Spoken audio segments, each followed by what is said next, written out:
Balik Phoenix Suns si Haywood Highsmith mga idol. Pinabalik siya ng kanyang team. Kakaunting laban lang po mga idol ang kanyang nilaruan sa nagdang NBA season dahil siya nagkaroon ng operasyon sa kanyang torn meniscus. Ngunit sa ngayon ay okay na siya mga idol.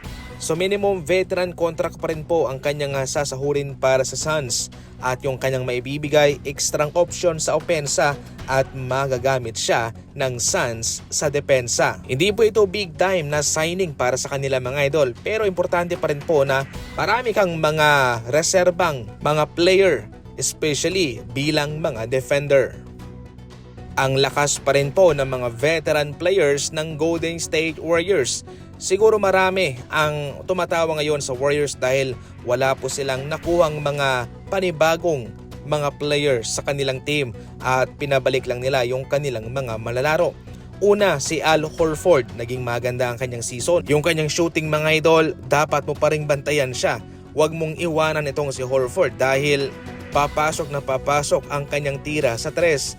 Si Melton, ball movement, depensa rin. Ang taas ng talon itong si Melton mga idol kahit na big man ay kaya niyang bantayan. Shooting naman, big man presence naman para kay Kristaps Porzingis at yung kanyang scoring capability na kahit na saan mo ilagay, sa mid-range, sa labas, sa tres, sa looban, sa dunk bilang slasher ay maraming nagagawa itong si KP. Siguri naman bumalik siya bilang isang free agent at alam natin na kung ano ang kanyang magagawa. Defense at yung kanyang umaapaw na enerhiya. So kung tutusin mga idol sa papel ay malakas pa rin naman po itong Golden State Warriors. Lumilitaw kasi ngayon na para bang mahina dahil wala silang nakuhang mga panibagong player. Pero kung tutusin, malakas sila sa chemistry dahil walang nagbago. Ganun pa rin mga idol. So para bang lalakas pa lalo yung kanilang samahan, yung kanilang koneksyon, yung kanilang chemistry. Kaya huwag niyong ismulin ang kakayahan ng Golden State Warriors. Sa ating huling balita naman mga idol, naka-on hold sa ngayon ang mga ginagawang pag-hire ng Los Angeles Lakers sa kanilang kupunan. Ayon sa report, mayroong planong kumuha ng mga dalawang assistant GM ang Lakers para sa kanilang analytics at sa kanilang scouting.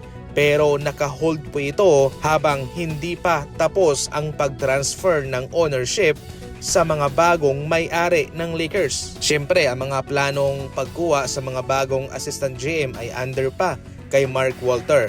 Siyempre, iba rin po yung gusto ng bagong may-ari at hihintayin po nila kung ano ang kanilang desisyon, kung baka mayroon silang ibang kukunin. Kaya naka-on hold po sa ngayon ang mga gagawin itong front office ng Lakers habang hindi pa fully transferred ang ownership sa kay Bob Iger at kay Josh Kushner. Para sa mga NBA Fast Break balita, tumuto ka lang. And as always, thank you for watching.